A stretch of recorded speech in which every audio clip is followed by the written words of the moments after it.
Bom dia, moçada! Aqui quem vos fala é o professor Eugênio Bastos, canal Geogênio, a serviço dos alunos que gostam de estudar e passar em concursos. Moçada, vamos fortalecer o canal. Se inscreva no canal, dê aquele like, compartilhe o vídeo e ajude o professor Eugênio Bastos a democratizar o ensino da geografia. Moçada, no nosso encontro de hoje, iremos falar sobre a importância das correntes marinhas em vários aspectos. Correntes marinhas ou correntes marítimas têm o mesmo significado. Então, muita gente pensa que as correntes marinhas têm influência única exclusivamente nos climas, mas, na verdade, as correntes marinhas são importantes em outros aspectos também. É isso que nós iremos ver no nosso encontro de hoje. Espero que vocês gostem da aula, dê aquele like. Havendo qualquer dúvida, pergunte ao professor lá na parte dos comentários, que eu terei o máximo prazer em responder. Vamos ao nosso encontro. Aqui eu montei esse mapinha para mostrar a vocês a distribuição das mais importantes correntes marinhas ou marítimas existentes nos nossos oceanos. Em amarelo, nós temos a representação das correntes marinhas frias. Em vermelho, a representação das correntes marinhas quentes. E como vocês podem observar, as correntes marinhas frias, em sua maioria, se formam em regiões de altas latitudes, onde os climas são mais frios, ao contrário das correntes marinhas quentes, que se formam na zona intertropical. Professor, por que essas correntes marinhas se movimentam? O que determina a movimentação das correntes marinhas são dois aspectos principais. Primeiro, a diferença da densidade da água. Assim podemos considerar.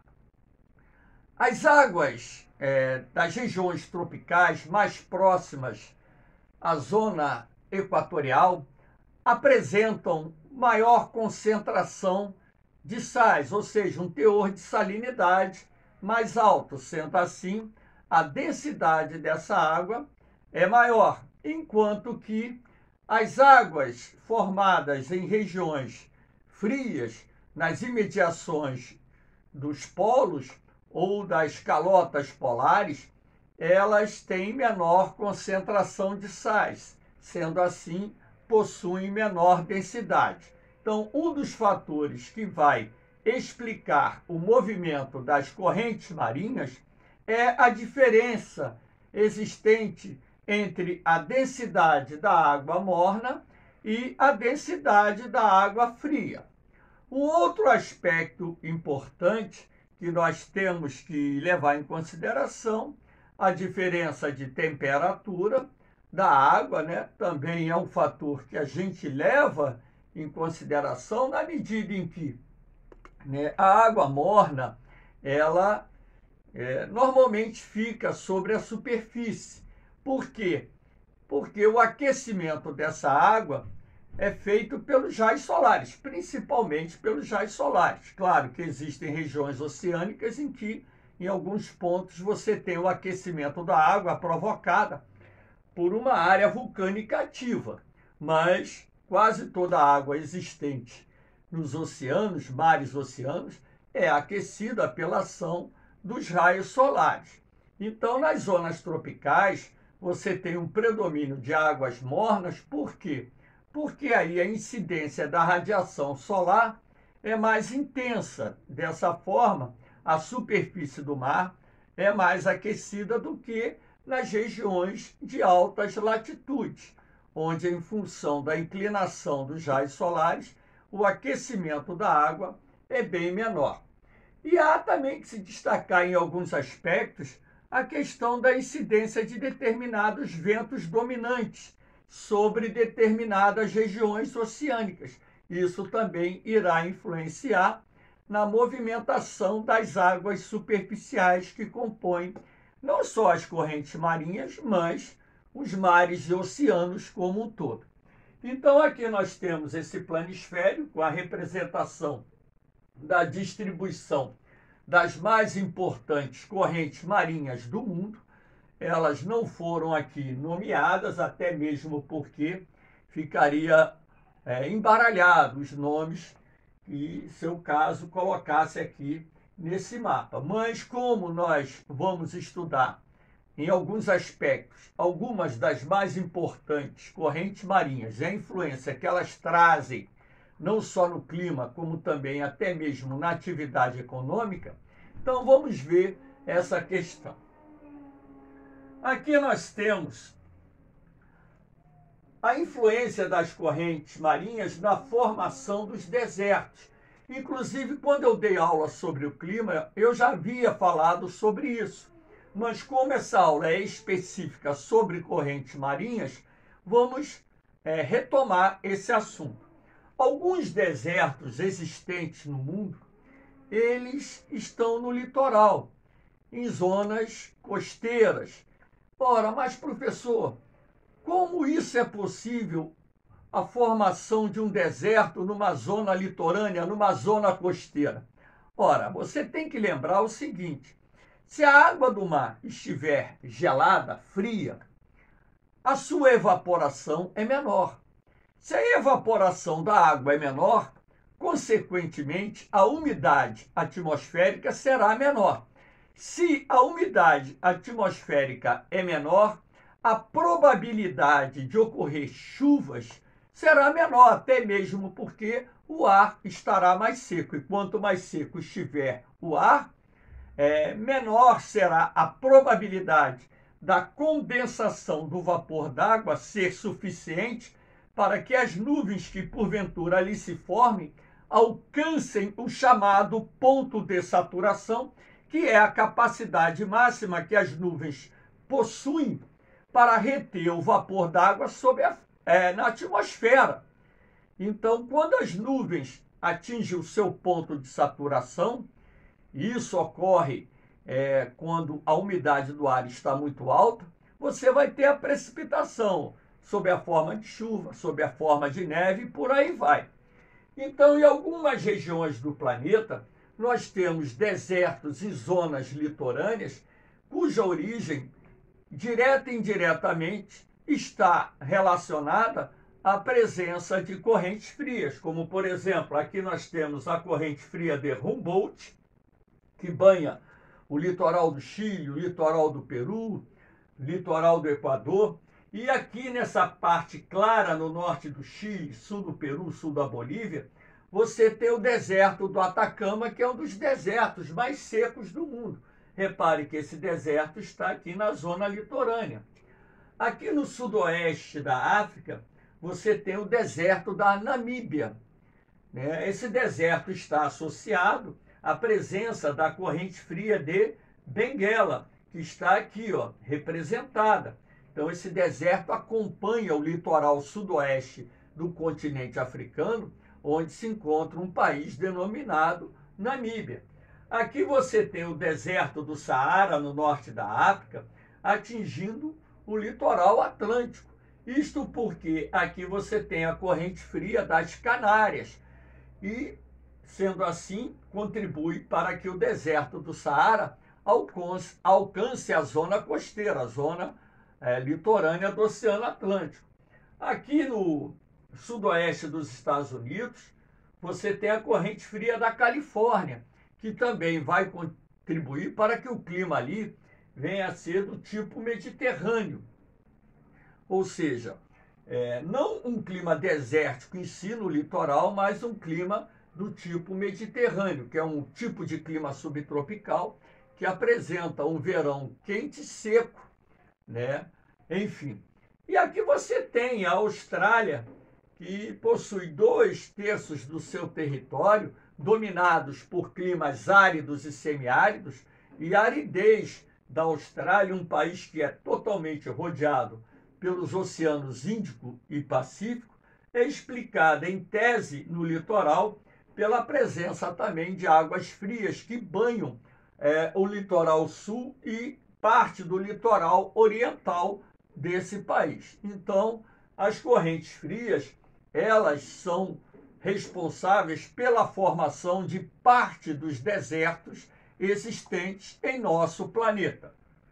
Aqui nós temos, né, a importância de uma corrente marinha quente, a corrente do Golfo, também chamada de Gulf Stream ou Golfo do México. Aqui você observa que essa corrente, na verdade, ela se forma no litoral sudeste dos Estados Unidos, né?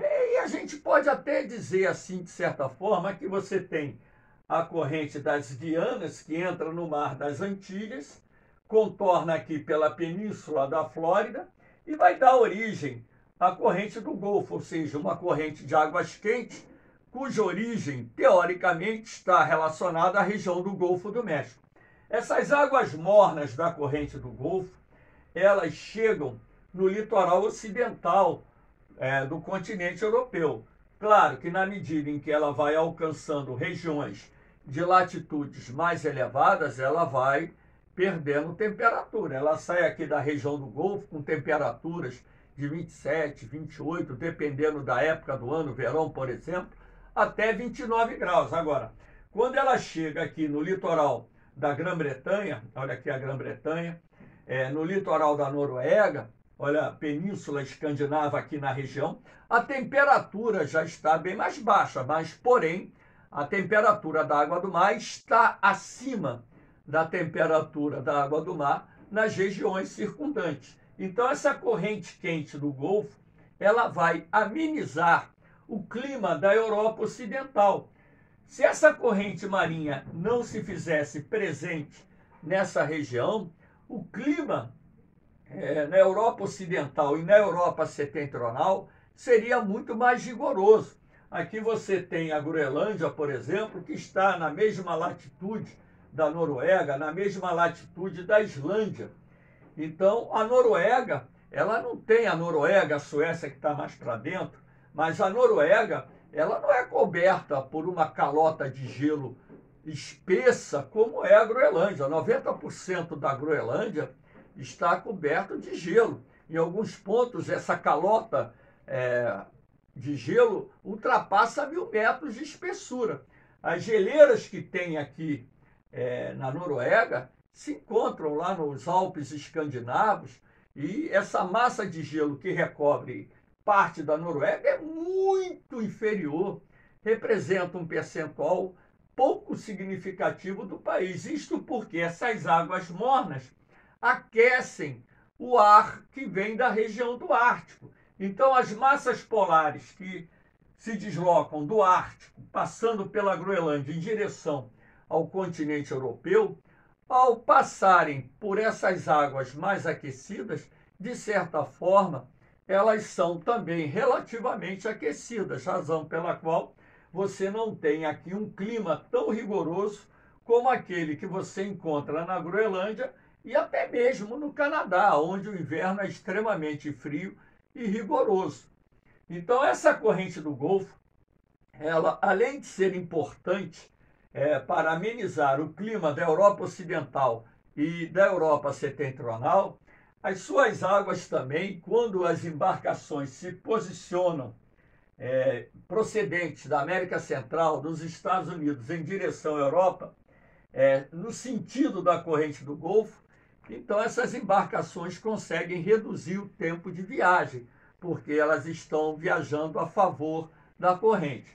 Quando a viagem é feita no sentido contrário, logicamente, da Europa para a América Central, para a América do Norte, as embarcações evitam a corrente do Golfo, porque ao viajarem contra a corrente perderiam velocidade e a viagem duraria um período maior. Então, até nesse aspecto, a gente tem que levar em consideração a importância de uma corrente marinha, não só na formação de desertos, como também na amenização de climas. Essa questão aqui da corrente do Golfo, amenizando o clima da Europa, já caiu N vezes em diversos concursos de vestibulares e até mesmo no concurso da SpaceX. Aqui nós temos, para mostrar a vocês, né, novamente a representação aqui da corrente do Golfo. Aqui você tem a corrente fria da Groenlândia e aqui você tem a corrente fria do Labrador. Repare que a Groenlândia está quase totalmente coberta de gelo. Olha a Península Escandinava aqui, ó. Olha os pontos de gelo que você observa na Península Escandinava. Muito inferiores à cobertura glacial que existe na ilha da Groenlândia. Isto porque, como eu disse, essas águas mornas da corrente do Golfo amenizam o clima da Europa Ocidental e da Europa Setentrional, evitando que nessa região você tenha um inverno rigoroso e a formação de calotas glaciais mais espessas. Aqui nós temos o fenômeno da ressurgência. Então, a tendência da água fria, quando se encontra com a água quente, olha o que acontece. A água fria, ela tende a ir por baixo. De repente, vocês já estiveram numa praia e já perceberam isso, que a água, às vezes, do mar na superfície está mais morna e lá no teu pé está mais frio. Isto porque o sol, como eu disse, aquece a água por cima. Então, sendo assim, há uma tendência natural que as águas superficiais elas fiquem um pouco mais aquecidas do que as águas frias. Então, na medida em que essas águas frias que se desenvolvem ou avançam pelo assoalho oceânico, o leito oceânico, elas vão se aquecendo um pouco e encontram um relevo de menor profundidade, essas águas geladas elas vão subindo. Então vai chegar a um determinado ponto em que essas águas frias vão reaparecer aqui na superfície, o que nós chamamos de ressurgência. Esse fenômeno acontece em algumas áreas oceânicas, inclusive aqui no Brasil, naquela região de Cabo Frio, nós temos praias com águas bem frias, bem geladas, e ali nas proximidades outras praias de água morna. Então, por que isso? Porque ali naquela região dos lagos, onde se encontra o município de Cabo Frio, por exemplo, o município de Arraial do Cabo e por aí vai, você tem na área oceânica o ponto de ressurgência no litoral brasileiro. Sendo assim, a ressurgência ela tem um aspecto importante, porque, em primeiro lugar, que as águas frias elas são mais ricas em oxigênio. E as águas frias são mais ricas também em plâncton, que por sua vez constitui a base alimentar de inúmeras espécies de peixes. Onde você tem águas frias bem oxigenadas e ricas em plâncton, você observará a explosão da vida marinha. Sendo assim, essas águas com elevada piscosidade atrairão cardumes de peixes, transformando essas regiões em zonas pesqueiras de alto potencial produtivo, como é o caso, por exemplo, do Chile, Peru, Equador, que figuram entre os maiores produtores mundiais de pescado. Então, onde você tem esse fenômeno da ressurgência, que fique bem marcado, memorizado na cabeça de vocês, você encontrará águas geladas, ricas em oxigênio e plâncton, portanto, transformando-se em águas altamente piscosas, responsáveis pela explosão da vida marinha, que transforma essas regiões em regiões de alta piscosidade, favorecendo assim a indústria pesqueira. A ressurgência acontece em vários pontos dos oceanos. Aqui no Brasil você tem o ponto de ressurgência no litoral do Cabo Frio, você tem ali em Santa Catarina um ponto de águas geladas que transforma aquela região numa importante área pesqueira. Aliás, Santa Catarina é o estado que possui a indústria pesqueira mais desenvolvida do Brasil. E aqui nós temos a circulação termoalina, que é uma circulação em macroescala das correntes marinhas. Termo vem de temperatura, alina vem de salinidade. Então, aqui vocês podem perceber as águas de superfície, que são águas mornas, né? Elas tendem a migrar das regiões intertropicais para as regiões extratropicais, ou seja, regiões mais frias do planeta. As águas profundas na tonalidade azul, representada aqui pelas correntes frias, e as águas próximas ao fundo do mar, representadas aqui pela essa tonalidade violeta clara. Então, essa circulação termoalina é de grande importância porque ela vai ser responsável pela distribuição, por exemplo, da temperatura em nosso planeta, ou seja, ela vai influenciar na temperatura do ar atmosférico em várias partes do planeta. Qual é a grande preocupação dessa questão da circulação termoalina? Lembrando que essa circulação se deve principalmente à diferença de temperatura e de densidade da água. Então, qual é a influência da circulação termoalina? Acabei de falar ainda há pouco para vocês que a corrente do Golfo, essa aqui vermelhinha, ela ameniza o clima na Europa Ocidental e na Europa Setentrional. Cientistas têm acompanhado nas últimas décadas, né, o ritmo da velocidade de deslocamento das águas da corrente do Golfo e perceberam que nas últimas 3 décadas essa velocidade caiu em quase 30%. Então isso acendeu um sinal de alerta. Por que um sinal de alerta? Porque se essas águas mornas da corrente do Golfo do México, que na verdade é a corrente do Gulf Stream, não chegar aqui no litoral ocidental e setentrional da Europa, isso poderia desencadear, não só poderia, como certamente iria desencadear, mudanças climáticas que iriam transformar esse clima aqui da porção ocidental e setentrional da Europa semelhante ao clima do Canadá e da Groenlândia. Então, há especialistas que dizem que a paralisação da circulação do Golfo, da corrente do Golfo, poderia desencadear até mesmo uma era glacial.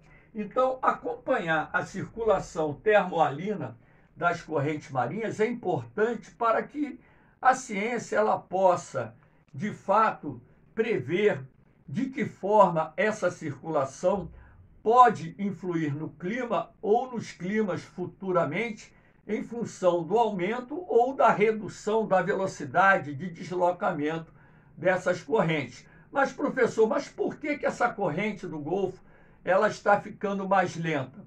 De acordo com alguns cientistas, a aceleração do processo de derretimento da calota glacial que recobre a Groenlândia tem contribuído para o resfriamento da água do mar do Atlântico Norte. E isso seria o fator responsável pela diminuição da velocidade da corrente do Golfo. O ingresso maior de água doce, lembrando que o gelo é constituído de água doce, nas águas oceânicas, a diminuição da temperatura da água do mar na região influi na velocidade de movimentação da corrente do Golfo. Sendo assim, inclusive, existem filmes que falam sobre essa questão da circulação termoalina, chamando a atenção sobre a possibilidade da interrupção dessa corrente do Golfo ou a paralisação da sua movimentação causar mudanças climáticas drásticas e induzir até mesmo a Terra para uma nova era glacial. Razão pela qual é importante que a ciência continue monitorando a circulação termoalina para que possa dar suporte às análises sobre as mudanças climáticas que estão em curso no nosso planeta. Valeu, moçada! Espero que vocês tenham gostado da aula. Qualquer dúvida, Deixe lá sua pergunta na parte dos comentários. Valeu? Compartilhe o vídeo, se inscrevam no canal, ajudem o professor Eugênio Bastos a democratizar o ensino da geografia. Um abração em todos vocês, um beijão no coração de cada um. Fiquem com Deus. Eu vou, mas eu volto, hein? Fui!